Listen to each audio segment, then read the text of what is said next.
Sir ఈ మూలరాయి తలరాయి యేసు ప్రభువే అని మీరు ఎలా కంక్లూడ్ అయిపోతారు? ఇది మీకు వచ్చేటువంటి ప్రశ్న. ఎలా కంక్లూడ్ అవుతానంటే యేసు ప్రభు వారే అన్నారు, అది నేనేనయ్యా అని. యేసు ప్రభువే అన్నాడు. ఇక యేసు ప్రభువే అన్నాక మనం ఇంకేం చేస్తాం? ఇంకేం చేయను. ఇది ఎక్కడెక్కడ ఉంటుందంటే మత్తయి 21, మార్కు 12, లూకా 20, 3 చోట్ల ఉంటుంది. విషయం ఏంటి చెప్తాను. ఒక ఆయన తోటమాలి, ఒక యజమాని ద్రాక్ష తోటని వేసాడు. వేసి కౌలుకి ఇచ్చాడు. అరే మీరు చూసుకోండిరా అన్నాడు. అది కాయలు వచ్చేటువంటి టైం. కాయలు వచ్చే టైం అయితే మరి వెళ్ళి పంట కోసుకొని రండి, డబ్బులు తెచ్చుకొని రండి అని ఒక పనుని పంపించాడు. వాళ్ళు ఏం చేశారు? పనుని చంపేశారు. పనుని చంపిస్తే ఇంకో పనుని పంపించాడు. ఆయన కూడా చంపేశాడు. చచ్చా పనుని చంపేస్తున్నారు. ఓ పని చేస్తాను, నా కొడుకుని పంపిస్తాను. నా కొడుకుని పంపిస్తే దండేసేసి మా కొడుక్కి డబ్బులను ఇచ్చి పంపిస్తాను అనుకున్నారు. కొడుకుని పంపించాడు. పంపిస్తే అంత దూరంలో కొడుకుని చూసి వీళ్ళందరూ గబగబ మాట్లాడేసుకున్నారు. ఏమనంటే రే కొడుకు వస్తున్నాడు రా, ఇటు కూడా లేపేసావు అనుకో ఆస్తి మందే అనేసి కొడుకును కూడా లేపేశారు.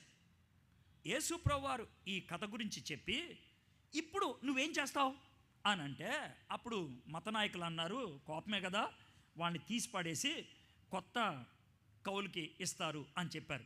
ఆ నేపథ్యంలో యేసు ప్రభువారు చాలా స్పష్టంగా మనం ఇక్కడ చూద్దాం. మత్తయి సువార్త 21వ అధ్యాయం 39వ వచనం నుంచి, అతన్ని పట్టుకొని ద్రాక్ష తోట వెలుపట పాడవేసి చంపిరి. కాబట్టి ఆ ద్రాక్ష తోట యజమానుడు వచ్చినప్పుడు ఆ కావలివాన్ని ఏమి చేయను నేను. అందుకు వారు ఆ దుర్మార్గులను కఠినముగా సంహరించి వాటి కాలముల యందు తనకు పండ్లను చెల్లించినట్లు ఇతర కాపర్లకు ఆ ద్రాక్ష తోట గుత్తకిచ్చినని ఆయనతో చెప్పారు. మరియు యేసు వారిని చూసి, ఇప్పుడు చూడండి, మరియు యేసు వారిని చూసి ఇల్లు కట్టువారు నిషేధించిన రాయి మూలకు తలరాయి ఆయను, ఇది ప్రభువు వలననే కలిగెను, ఇది మన కన్నులకు ఆశ్చర్యము అను మాట మీరు లేఖనములో ఎన్నడూనూ చదవలేదా? That's me. నేను కడతాను. దేవుడు ఇశ్రాయేలుని ఏర్పరచుకొని ఏదైతే చేద్దామనుకున్నాడో అది చెయ్యలేకపోయారు. ఇప్పుడు తన కుమారుని పంపించాడు, ఆయన చేస్తాడు. వాళ్ళు నన్ను చంపేద్దామని బయటికి తీసుకెళ్లారు, ఐ విల్ డూ ఇట్. అపోస్తల కార్యం 4వ అధ్యాయంలో పేతురు భక్తుడు ఆ మూలరాయి ఆ తలరాయి యేసయ్యే అని చెప్పుకుంటూ వచ్చాడు. కాబట్టి దీంతో నేను ప్రాముఖ్యంగా ఒక మాట చెప్పదలుచుకున్నాను. ఏంటనంటే ద చర్చ్ ఆఫ్ గాడ్, దేవుని యొక్క సంఘము is built on the foundation stone called Jesus Christ, on the corner stone called Jesus Christ. యేసుక్రీస్తు అనే రాయి మీద కట్టబడింది. యేసుక్రీస్తు అనే రాయి ఆ సంఘాన్ని కాపాడేదిగా ఉన్నది, పరిపూర్ణతను ఇచ్చేదిగా ఉన్నది. You understood what is the church of God. ఇప్పుడు మనం సింపుల్గా చూద్దాం. ఆయన కార్నర్ స్టోన్, మరి మనమేంటి? హూ ఆర్ వి? మనం ఎవరు? ఈ వాక్యాన్ని నేర్చుకొని మనం చేయగలిగేది ఏంటి? 5వ వచనం చదువుతున్నాను మళ్ళీసారి. 1 పేతురు 2వ అధ్యాయం 5వ వచనం. యేసుక్రీస్తు ద్వారా దేవునికి అనుకూలములగు ఆత్మ సంబంధమైన బలులు అర్పించుటకు పరిశుద్ధ యాజకులుగా ఉండినట్లు మీరును సజీవమైన రాళ్లవలె నుండి ఆత్మ సంబంధమైన మందిరముగా కట్టబడుచున్నారు. యేసయ్య మూలరాయి అయితే మనం ఏంటంట? మనందరం రాళ్లే, కానీ మన మూలరాయి కాదు, ఎక్కడో చోట పడుండే రాయి, ఎక్కడో చోట ఉంటాం. We are somewhere. అయితే ఈ రాళ్ళకి షేప్ ఎప్పుడు వస్తుంది? ఈ రాళ్ళకి స్ట్రెంగ్త్ ఎప్పుడు వస్తుంది? ఈ రాళ్ళకి విలువ ఎప్పుడు వస్తుంది? ఈ రాళ్ళకి అర్థం ఎప్పుడు వస్తుంది? రాళ్ళు ఒక కుప్ప కింద పోస్తే దాన్ని ఏమంటారు? రాళ్ళ కొప్పరా అంటారు, అవునా కదా? అదే రాళ్ళు నెమ్మదిగా కట్టుకుంటే దాన్ని గోడరా అంటారు. అదే రాళ్ళను నెమ్మదిగా పరిస్తే అది రోడ్డురా అంటారు. రాళ్ళకి పేరు ఎప్పుడొచ్చింది? రాళ్ళకి విలువ ఎప్పుడొచ్చింది? రాళ్ళకు శక్తి ఎప్పుడొచ్చింది? రాళ్ళకి ఉద్దేశం ఎప్పుడొచ్చింది? When they are positioned. నువ్వు నేను రాయి, ఆ రాయి అమర్చబడాలి. అమర్చేది ఎవరు? సంఘాన్ని కట్టే క్రీస్తు. ఆయన నిన్ను అమరుస్తాడు. కాబట్టి మొట్టమొదటి వాట నేను ఉపయోగించదలుచుకుంది ఏంటంటే we are built together. Remember this word, we are built together. మనము ఒక్కొక్క రాయిని దేవుడు కట్టుకుంటూ వస్తాడు. We are built together. మనం బిల్డింగ్లో లేకపోతే, మందిరములో లేకపోతే, దేవుని కట్టుకునేటువంటి ఆలయములో లేకపోతే we are not children of God. మనం చైల్డ్ ఆఫ్ గాడ్ అంటే ఏంటంటే దేవుడు పికప్ చేసిన స్టోన్.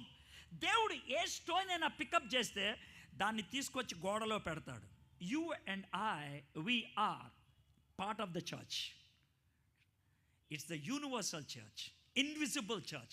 నువ్వు నేను ఒక రాయి అయి ఉన్నాం.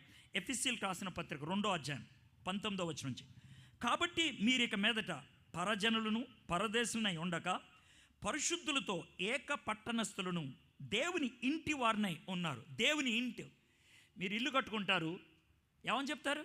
ఇది మా ఇల్లు అండి అంటారు. మీరు కట్టుకున్నారు కదా, ఇది మా ఇల్లు అండి అంటారు. దేవుడు కట్టిన సంఘానికి దేవుడు ఏమని చెప్తాడు? ఇది నా ఇల్లు అంటాడు. ఆ ఇంటికి గోడలో రాళ్ళు ఎవరు? నువ్వు నేను. దేవుడు కట్టుకున్నాడు ఆ ఇల్లు. దేవుడు కట్టుకునేటువంటి ఆ ఇంటిలో దేవుడు ఉంటాడు. ఆ గోడ నువ్వు నేను. క్రీస్తు యేసు ముఖ్యమైన మూలరాయి అయి ఉండగా అపోస్తులను ప్రవక్తలను వేసిన పునాది మీద మీరు కట్టబడి ఉన్నారు. ప్రతి కట్టడమును ఆయనలో చక్కగా అమర్చబడి ప్రభువునందు పరిశుద్ధమైన దేవాలయం అగుటకు వృద్ధి పొందుచున్నది. నా ఇక్కడ మూలరాయి ఎలా పనిచేస్తుందో చెప్తాను. మరి మీలో ఎంతమంది తాపీ వాళ్ళని చూసారో లేదు నాకు తెలియదు. తాపీ వాళ్ళు ఏం చేస్తారంటే గోడ కట్టేటప్పుడు ముందు ఒక స్టోన్ పెట్టుకొని దాన్ని ఆధారం చేసుకొని దారాలు పెట్టుకొని కట్టుకుంటూ వెళ్తారు. యు నో దట్ కదా. ఆ తర్వాత వాళ్ళు ఒక కర్ర ఉపయోగిస్తారు. ఆ కర్రను ఎందుకు ఉపయోగిస్తారంటే, ఇప్పుడు ఇది ఇటుక అనుకోండి, ఆ ఇటుకల పక్కన అన్నీ పేర్చుకున్న వెళ్ళిన తర్వాత ఈ కర్ర పెట్టి ఇటుక ఏదైనా కొంచెం లోనకుందనుకోండి బయటకు లాగుతారు. బయటకు ఏదైనా ఇటుక ఉందనుకో కొట్టి లోనకు తోస్తారు.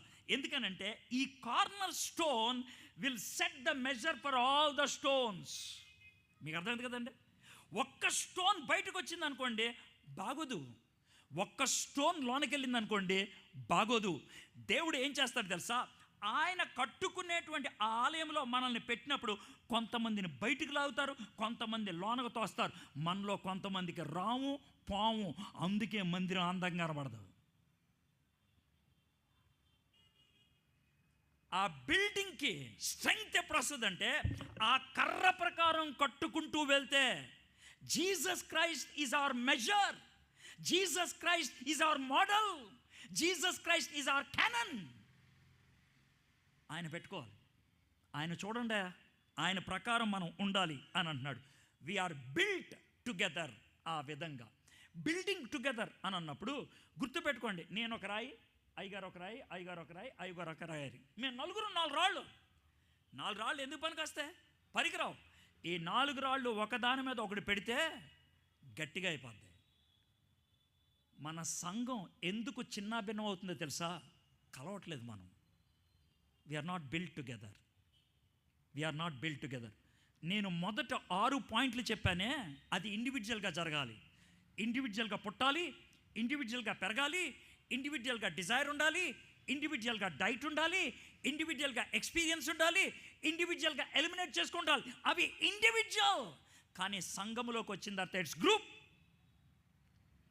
ఒక్కొక్క రాయిని తీసుకొని చెక్కి గోడలో పెడితే ఆ పూర్తి వస్తుంది. You are part of that building. మరి ఎందుకు ఇతరులతో కలవలేకపోతున్నావు? Why? What is the difference? నువ్వు అదే క్రీస్తులో పుట్టిన వ్యక్తివైతే, అదే క్రీస్తు వాక్యములో ఎదుగుతున్న వ్యక్తివైతే, అదే వాక్యాన్ని కోరుకునే వ్యక్తివైతే, అదే పాలను నువ్వు డైట్గా చేసుకున్నట్లయితే, అదే అనుభూతి గుండా నువ్వు వెళ్తున్నట్లయితే, అదే ఎలిమినేషన్ గుండా వెళ్తున్నట్లయితే, వై ద డిఫరెన్స్? ఎందుకని కొట్లాట్లు? ఎందుకని విభేదాలు? మేబీ తిరిగి జన్మించలేదా?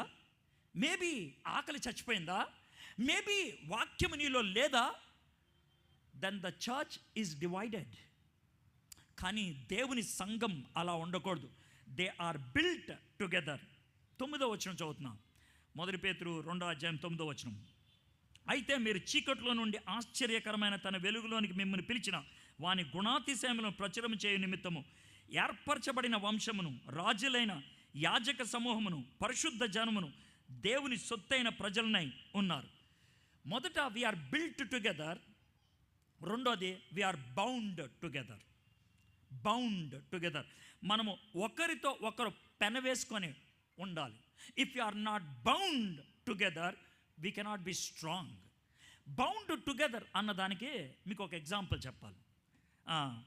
పౌలు భక్తుడు తన మానవ శరీరాన్ని ఎగ్జాంపుల్గా తీసుకొని ఎముకలు కలుస్తుంటాయి. అప్పుడే స్ట్రెంగ్త్ వస్తుంది అన్నాడు. అది నాకు అప్పుడు అర్థం కాలేదు, కానీ నా జీవితంలో ఒకటి జరిగింది. అప్పుడు చెప్తాను ఏం జరిగిందో. నేను ఒకసారి ఇదే విజయవాడలో దిగడానికని బెంగళూరులో ఓల్వో బస్ ఎక్కా. పొద్దున్న 5 గంటలకు దిగాలి ఇక్కడ. నేను మామూలుగా 3 గంటల దాకా అటు ఇటు లేస్తూ ఉన్నాను. సర్వసాధారణంగా అప్పుడే నిద్ర వస్తే పడుకుని పోయాం. అర్థమైందంటే ఓల్వో బస్సులో ఎక్కి పడుకొని నిద్రపోతున్నా. అయితే నేను రైట్ సైడ్ కూర్చున్నా. నేను కళ్ళు తెరిచి చూశాను.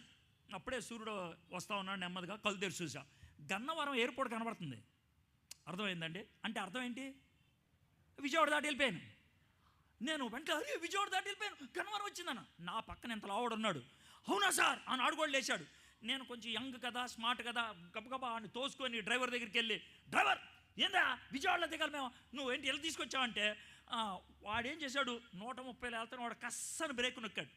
నొక్కితే నేను దబేలు మన డాష్ బోర్డు గుద్దుకున్నా. ఎంతలా ఉంటాడే ఆ నా మీద పడ్డాడు. నిజం ఒట్టు. అయితే ఇక్కడ బాగా దెబ్బతలింది, డాష్ బోర్డు దెబ్బతలి. నేను దిగి నేను ఆటో ఎక్కి మొత్తానికి వెళ్ళిపోయాను. వెళ్ళిపోయిన తర్వాత చెయ్యి లేవట్లా. నేనేదో పల్లెటూరు వెళ్ళాలి, అక్కడెక్కడో ఆ పల్లెటూరు నున్న దాటిన తర్వాత వస్తుంది, నూజిగుడి దాటి రూట్లో. అర్థమైందా, అక్కడికి వెళ్ళాలి. అయితే అక్కడికి వెళ్తే సార్ బాగా చెయ్యి నొప్పి వస్తుంది, ఇలాగ దొబ్బోడు మీద పడ్డాడు, నేను బస్సు మీద పడ్డాను అని చెప్తే, ఆయన పాపం ఆ ఊర్లో ఆర్ఎంపీ డాక్టర్ తప్పి చెవడలేడు. ఆడి దగ్గర తీసుకెళ్తే ఆర్ఎంపీ డాక్టర్ చేయత ఇంకో చేత ఇంకో చేత ఇంకో చేత ఇంకో చేత అని ఇంజక్షన్ ఇచ్చి పంపించాడు. నిజం ఆ నొప్పి తెలియట్లేదు, బాగానే ఉంది. 2 రోజులు అయిపోయింది మీటింగ్లు. నేను ఇంటికి వెళ్ళా. వారం 10 రోజులు అయిపోయిన తర్వాత ఇది బాగా నొప్పి వస్తుంది. ఇక బెంగళూరులో నా భార్య ఏమో బ్యాప్టిస్ట్ హాస్పిటల్ తీసుకెళ్తే ఆయన ఎక్స్రే అవన్నీ చేసి, ఆయన డాక్టరు నుజువుడైనా తెలుగుడే, మనకు బాగా తెలిసినోడు. నన్ను నా మిస్సెస్ని పక్క కూర్చోబెట్టి, అమ్మా అన్నాడు.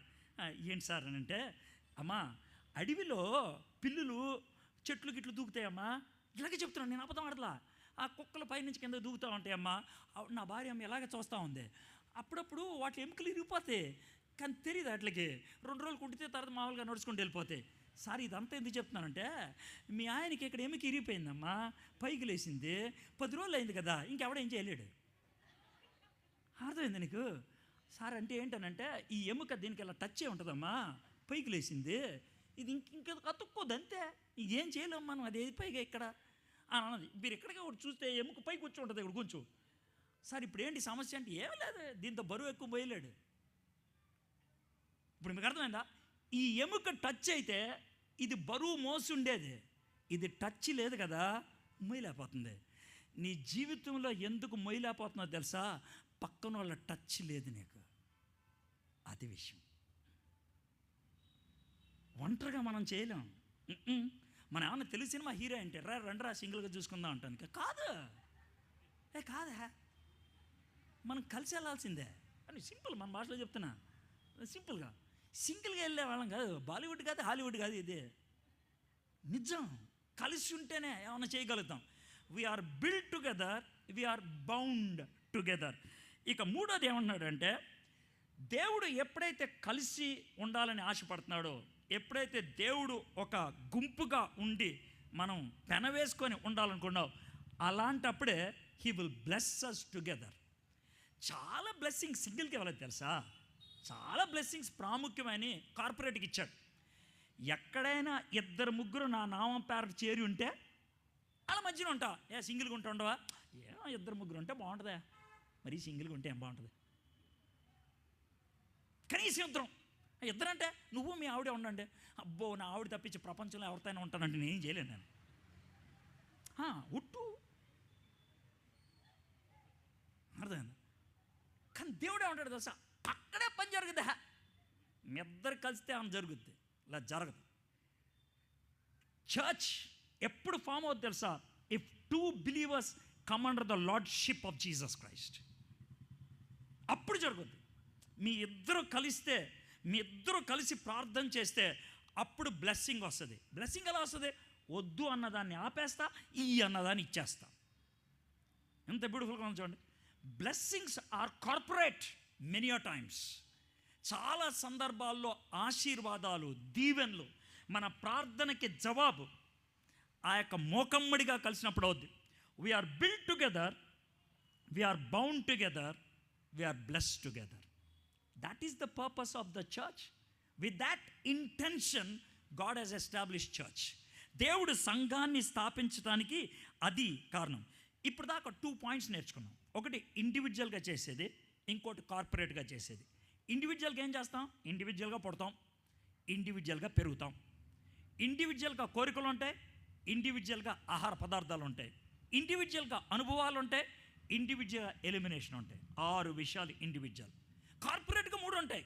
We are build together, we are bound together, we are blessed together. If you are not build together, there is no scope, there is no shape, there is no strength, there is no purpose. జీవితానికి అర్థం లేదు. ఒంటరిగా ఏకాకి, ఇది మనకు ఉండేది. కలిసి ఉంటే అక్కడ మనకి బ్యూటిఫుల్గా ఉంటుంది. సో ఇది మనము కార్పొరేట్గా నేర్చుకున్నాం. But now comes to the last point. Why God establish this church? దేవుడు ఈ సంఘాన్ని ఎందుకు స్థాపించాడు? 9-10 వచనాలు చదివి నేను ముగిస్తాను. అయితే మీరు చీకట్లో నుండి ఆశ్చర్యకరమైన తన వెలుగులోనికి మిమ్మల్ని పిలిచిన వాని గుణాతిశయములను ప్రచురం చేయ నిమిత్తము ఏర్పరచబడిన వంశమును, రాజులైన యాజక సమూహమును, పరిశుద్ధ జనమును, దేవుని సొత్తైన ప్రజలనై ఉన్నారు. ఒకప్పుడు ప్రజగా ఉండక ఇప్పుడు దేవుని ప్రజలైతిరి. ఒకప్పుడు కనికరింపబడక ఇప్పుడు కనికరింపబడి ఉన్నాడు. పేతురు భక్తుడు పెద్ద చదువులేనివాడు ఎప్పటికీ, కానీ దేవుని వాక్యం బాగా తెలుసు. ఇది తన సొంతగా రాసినటువంటి మాట కాదు, పాత నిబంధనలోంచి తీసుకొని వచ్చి రాసినటువంటి మాట. దేవుడు నా సొంత జనమయ్యా మీరు, నా ప్రజలయ్యా మీరు, నా యాజకులయ్యా మీరు, నా సొత్తయ్యా మీరు అని మొట్టమొదటిగా ఎప్పుడు అన్నాడు? నిర్గమాకాండం 19వ అధ్యాయంలో. నిర్గమాకాండం 19వ అధ్యాయంలో ఏం జరిగింది? నిర్గమాకాండం 19వ అధ్యాయం. వాళ్ళు అప్పటికి 10 తెగుళ్ళ తర్వాత, పస్కా పండుగ తర్వాత ఫరో పోండయా అని చెప్పాడు. ఎర్ర సముద్రాన్ని దాటేశారు, మన్నా తినటం మొదలుపెట్టారు, బండలోంచి నీళ్లు తాగటం మొదలుపెట్టారు. వాళ్ళు సీనాయి పర్వతం దగ్గరకు వచ్చారు. 19వ అధ్యాయం సీనాయి పర్వతం దగ్గర ఉన్నారు. అక్కడ చెప్తున్నాడు, హలో మీరు నా సొత్తు, మీరు నా జనాంగం, మీరు పరిశుద్ధంగా ఉండాలి, ఇతరులతో కలవద్దు, నేను మిమ్మల్ని ప్రత్యేకించుకున్నాను, అక్కడి నుంచి కష్టపడి మోసుకొచ్చాను, నేను అద్భుతాలు చేశాను, అడ్డులు తొలగించాను, అవసరతలు తీర్చాను. ఎర్ర సముద్రం తీర్చా, అడ్డు తొలగించా, మన్నాను కురిపించా, అవసరతలు తీర్చా, బండలోంచి నీళ్ళు ఇచ్చా, అవసరత తీర్చా, నిన్ను ఇక్కడికి తీసుకొచ్చాను. I brought you here, you are my possession, మీరు నా సొత్తు అనే మాట నిర్గమాకాండం 19వ అధ్యాయంలో అంటున్నాడు. చదువుతాను చూడండి. నేను ఐగుప్తీయులకు ఏమి చేసితునో మిమ్మును గద్ద రెక్కల మీద మోసి నా యొద్దకు మిమ్మును ఎట్లు చేర్చుకుంటునో మీరు చూచితిరి. కాగా మీరు నా మాట శ్రద్ధగా విని నా నిబంధన అనుసరించి నడిచిన యెల్లా మీరు సమస్త దేశ జనులకు నాకు స్వకీయ సంపాద్యమగుదురు. సమస్త భూమియు నాదే కదా. మీరు నాకు యాజక రూపమైన రాజ్యముగాను పరిశుద్ధమైన జనముగాను ఉందిరని చెప్పుము. నువ్వు ఇశ్రాయేలుతో పలకవలసిన మాటలు ఇవే అని చెప్పాను. బ్యూటిఫుల్. ఇవి నువ్వు చెప్పాల్సినటువంటి మాట. సో దేవుడు ఇశ్రాయేలుని ఏర్పరచుకున్నప్పుడు ఆయన ఉద్దేశం ఏంటి తెలుసా? త్రూ ఇశ్రాయేల్ ద్వారా ప్రపంచమంతటికి ఆయన మహిమను కనపరచాలని, ఆయన ఉద్దేశాన్ని కనపరచాలని, ఆయన రక్షణ వార్తను అందించాలని. That is the purpose of Israel. Israel fail అయింది. అప్పుడు యేసు ప్రభు ఏం చేశారు? ఆ రక్షణ వార్తను సంఘానికి ఇచ్చాడు. The church has been given that responsibility. సంఘము ప్రపంచానికి వెలుగునివ్వాలి, ప్రపంచానికి ఉప్పునివ్వాలి. మీకు విషయం తెలుసా? ఉప్పు వెలుగుకున్నటువంటి లక్షణం ఏంటో? ప్రపంచంలో 2 సంస్థలు లోనున్న వాళ్ళ కోసం పనిచేయరు. ప్రపంచంలో 2 సంస్థలు లోనున్న వాళ్ళ కోసం పనిచేయరు. అయ్యోండి సార్ అంటారేమో. ఒకటి హోటల్లో ఇడ్లీలు ఎందుకు తయారు చేసుకుంటారు? లోనున్న వాళ్ళు తినేయడానిక? మామూలు పచ్చి భాషలో ఇడ్లీలు ఎవరి కోసం చేస్తారు? బయట వెళ్ళేవాడి కోసం. అవునే కదా. హాస్పిటల్ ఎవరి కోసం కడతారు? డాక్టర్ పడుకోవడానికా? పేషెంట్ పడుకోవడానికి. హాస్పిటల్ కట్టేది బయట ఉండే పేషెంట్లకి, హోటల్లో ఇడ్లీలు తయారు చేసేది బయట ఉండేవాడికి. చర్చ ఉంది చూసా, హోటలు హాస్పిటల్. నిజం, మనకు అర్థమయ్యే వాళ్ళు చెప్తున్నా. హోటలు ఇక్కడ ఆత్మీయ ఫుడ్ పెడతారు, బయట వెళ్ళే వాళ్ళు తినేసిపోతారని. రెండోది హాస్పిటల్ అవసరం ఉన్న వాళ్ళు లోనకు వచ్చి దేవుని దీవుని పొందిపోతాడని. చర్చి ఉండేది చర్చి కోసం కాదు, చర్చి బయట కోసం. Church is the only institute in the world that exist for the non members. ఎవరైతే సభ్యులు కాదో వాళ్ళ కోసం స్థాపించినటువంటి సంస్థ చర్చ్. ఉప్పుకి ఏం లాభం లేదు, కూరకు లాభం. ఉప్పుకి లాభం కాదా, కూరకే. లైట్కి ఏం లాభం కాదు, చీకట్లో ఉన్నవాడికి. సంఘము చీకట్లో ఉన్న సమాజానికి వెలుగునివ్వకపోతే, సంఘము పాడైపోతున్నటువంటి ప్రపంచానికి ఉప్పుగా లేకపోతే, దేవుని ప్రత్యేకమైన జనాంగం ఎలా అవుతుంది? It cannot. దేవుడు ఏం చెప్తున్నాడు తెలుసా? The church has only 2 roles. ఒకటి దేశము, ఇంకోటి యాజకులు. రెండోది యాజకులు. యాజకులు ఏం చేస్తారు? పచ్చి భాషలో చెప్పాలంటే పూజలు చేస్తారు, దోపాలు వేస్తారు, అయ్యి చేస్తారు. మనం యాజకులకి ఏం చేయాలి? దేవుణ్ణి ఆరాధించాలి, వర్షిప్. రుచి చూచి ఎరిగి తిని యెహోవా ఉత్తముడు అని, ఫ్రమ్ దట్ కమ్స్ వర్షిప్. మరి ఆ వర్షిప్లో దేవుణ్ణి అనుభూతిగా పొందిన తర్వాత బయటికి వెళ్ళి చేసే పని ఏంటి? Witness. A person who is worshipping will always witness. ప్రపంచంతో సంబంధం లేదు, ఈ 2 పనులు జరుగుతాయి. నేను 2 మిషనరీల గురించి మీకు చెప్పి I want to close. Worshipping, witnessing go together అంటానికి. డిసెంబర్ 13వ తారీఖున మొన్న మధ్యన నాయుడుపేట, నెల్లూరు జిల్లాలో ఉంటుంది, నాయుడుపేటలో Lutheran church, south Andhra Lutheran church. చాలా చిన్న గుడి, కానీ 140 సంవత్సరాల క్రితం కట్టిన గుడి అది, చర్చ్. నేను నాయుడుపేట 5-6 సార్లు వెళ్ళా. అయితే ఆ చర్చిలోకి వెళ్ళటం అదే మొదటిసారి. జాగ్రత్త వినండి, చిన్న చర్చ్, ఒక 70-80 మంది పడతారు. అప్పట్లో అంతకంటే పెద్ద చర్చ్ కట్టలా, 70-80 మంది పట్టే చర్చ్ కట్టారు.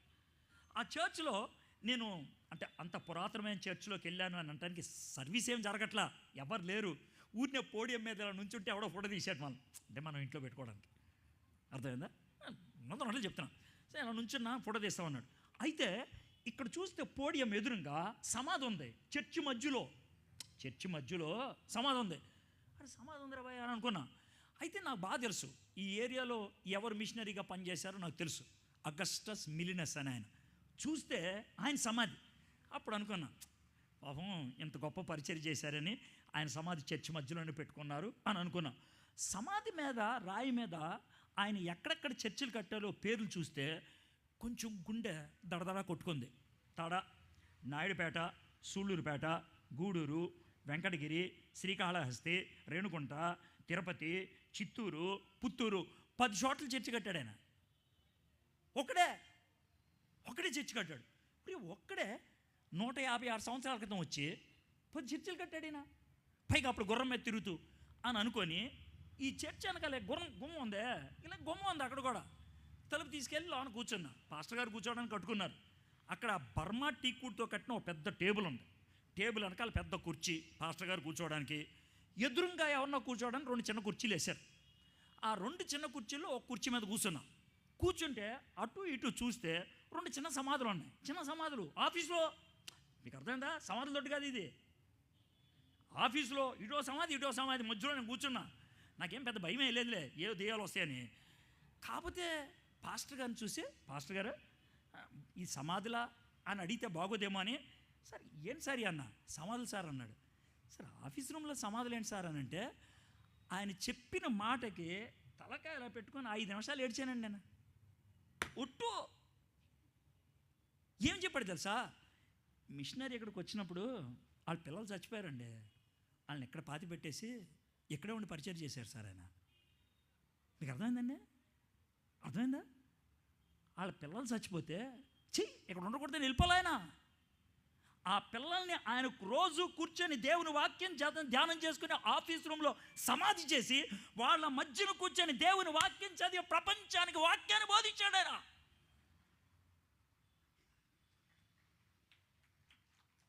That's worship and witness. That's worship and witness. మన జీవితాల్లో అది ఉందా? లేదా? 2వ ఎగ్జాంపుల్ నన్ను ప్రభావితం చేసినటువంటి విషయాలు. హైదరాబాద్కి వరంగల్కి మధ్యన జనగాం అనే ఒక ఊరు వస్తుంది. ఆ ఊరికి 4-5 సార్లు వెళ్ళాను నేను. ఒకసారి వెళ్ళినప్పుడు ఒక చర్చి వాళ్ళు పిలిచారు. ఆ చర్చిలోకి వెళ్తున్నప్పుడు పైన బోర్డు చూస్తే ఉన్రుఫు బ్యాప్టిస్ట్ చర్చ్ అని ఉంది. ఉన్రుఫు బ్యాప్టిస్ట్ చర్చ్. ఆ పేరు చదవడానికే ఒకలాగా ఉంది, అది తూతూలాగా ఉంది. అదే ఉన్రుఫు బ్యాప్టిస్ట్ చర్చ్.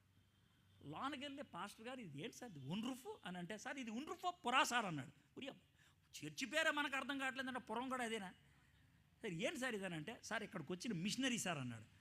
అవునా సరే నేను ఎవరో మిషనరీ చూద్దాం అనేసి మొత్తానికి లైబ్రరీలో ఇంటర్నెట్లో ఎతికితే దొరికింది ఆయన బయోగ్రఫీ. చదివానండి. చదివిన తర్వాత చాలా బాధ అనిపించిందండి. ఆయన చేసిన సేవ ఎంత అమోఘం అప్పుడు అర్థమైందండి. చెప్తాను. 17 ఏళ్ళు అప్పుడు ఉన్రుఫు అనే ఆయన మార్మన్స్ పొందాడు. 17 ఏళ్ళు. 25వ ఏట బైబిల్ కాలేజీ పూర్తి చేసుకున్నాడు. బేసిక్ థియాలజికల్ కోర్స్ అయిపోయింది. ఆ బైబిల్ కాలేజ్ అవుతున్నప్పుడే ఒక అమ్మాయిని పెళ్లి చేసుకున్నాడు, యానా. వాళ్ళిద్దరు కూడా బైబిల్ కాలేజ్ స్టూడెంట్సే. వాళ్ళిద్దరూ బాగా ప్రార్థన చేసుకొని మనం పాస్టర్ కాదు మిషనరీ అవుదాం అని అనుకొని బాగా ప్రార్థన చేశారు. వాళ్ళిద్దరూ ఒక నిర్ణయం తీసుకున్నారు. దేవుణ్ణి బాగా అడిగి దేవుని చిత్తంలో ఆయన మనల్ని ఎక్కడికి వెళ్ళమంటాడో అక్కడికి వెళ్దామని 1 year ప్రార్థన చేశారు. ప్రార్థన చేస్తే వాళ్ళకి దేవుడు పదే చూపించింది ఏంటంటే, గో టు సౌత్ ఇండియా, దక్షిణ భారతదేశం వెళ్ళాను. అంటే 26 ఏళ్ళు అంటే పెళ్ళైన 1 సంవత్సరానికి వాళ్ళు భారతదేశం రావడానికి పూనుకున్నారు. వాళ్ళు ఎక్కడోళ్ళో తెలుసా? రష్యా. ఎక్కడోళ్ళు? రష్యా. రష్యా నుంచి ఇండియాకి నడిచి వచ్చేసారు వాళ్ళు. నడిచి రష్యా నుంచి ఆఫ్ఘనిస్తాన్, ఆఫ్ఘనిస్తాన్ నుంచి పాకిస్తాన్, పాకిస్తాన్ నుంచి రాజస్థాన్, రాజస్థాన్ నుంచి గుజరాత్, గుజరాత్ నుంచి మధ్యప్రదేశ్, మధ్యప్రదేశ్ నుంచి అప్పట్లో నిజాం కింగ్డమ్, ఇప్పుడైతే తెలంగాణ, అక్కడ హైదరాబాద్కి వస్తే దేవుడు ఇంకొంచెం కిందకి వెళ్ళమంటే శంషాబాద్లో మెననైట్ బ్రదరన్ చర్చ్ యొక్క సంస్థ బేస్ ఉన్నది. అక్కడికి వచ్చారు. ఎంతకాలం పట్టింది సార్ నడవడానికి? 3 సంవత్సరాలు. 3 years నడుచుకుంటూ వచ్చేసారు సార్ వాళ్ళు. 3 years నడుచుకుంటూ శంషాబాద్ వచ్చి సంవత్సరంలో వాళ్ళు తెలుగు నేర్చుకున్నారు. సంవత్సరంలో మీరు 3 నెలలు అమెరికా వెళ్ళి వస్తే ఏం కావాలి అని అంటారు.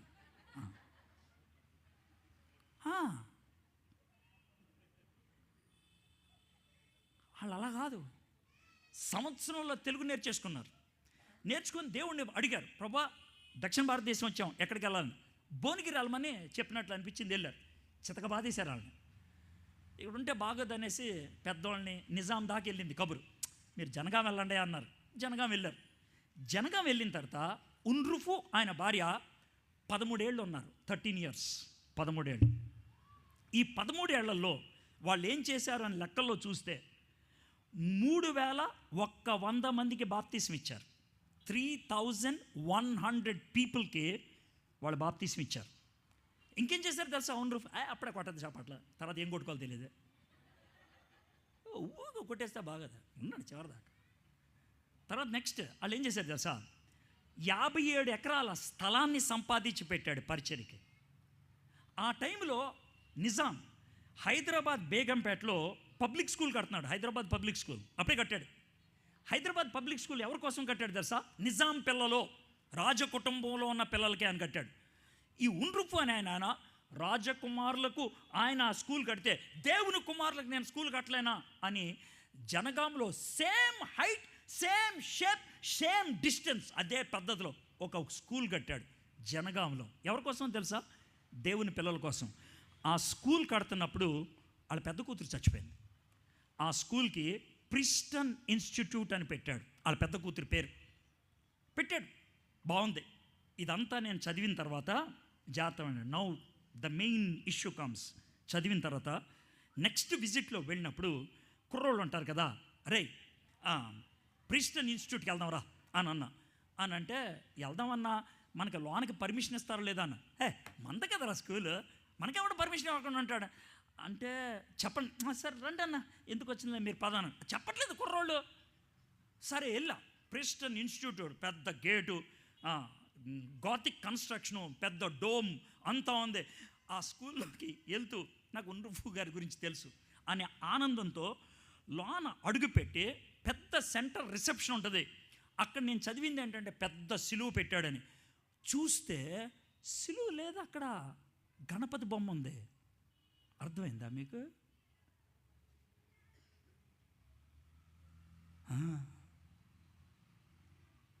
ఏంట్రా ఇదంటే, అన్న గీతాంజలి పబ్లిక్ స్కూల్ వాళ్ళకి అమ్మేశారన్న దీన్ని. మనోళ్ళే అమ్మేసింది గీతాంజలి పబ్లిక్ స్కూల్కి. ఏం చేయాలి చెప్పండి మీరు? ఏం చేయమంటారు? 3 సంవత్సరాలు నడిచొచ్చి దేశం కాని దేశంలో దేవుని కోసం సాక్షిగా నిలబడి ఒక స్కూల్ కడితే దాన్ని అమ్మేశారండి. అమ్మేశారు. బాధతో బయటకు వచ్చి, తమ్ముడు ప్రిస్టన్ సమాధి ఇక్కడే ఉండాలంటే, అన్న నాకు తెలియదు అన్న అన్నాడు. అయ్యా ప్రిస్టన్ సమాధి ఇక్కడే ఉందంటే వాళ్ళ నాన్న సమాధి కూడా ఇక్కడే ఉండాలి. 44 ఏళ్ళప్పుడు ఉండ్రుఫు చచ్చిపోయాడు. ఆయన సమాధి, కూతురు సమాధి పక్కనే పెట్టారు. ఆయన చచ్చిపోయినప్పుడు వాళ్ళ చిన్న కూతురు, 6వ కూతురు వయసు 6 నెలలు.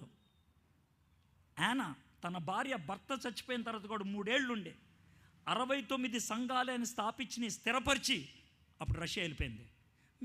ఉండ్రుఫు సమాధి ఎక్కడ ఉండాలి తెలియదు అన్నారు. పదండ్రా ఈ మూల ఉంటుందని నేను పుస్తకంలో చదివాను. వెళ్తే ముళ్ళ కంపల మధ్యన పందులు తవ్వేసిన 2 సమాధులు కనబడ్డాయి.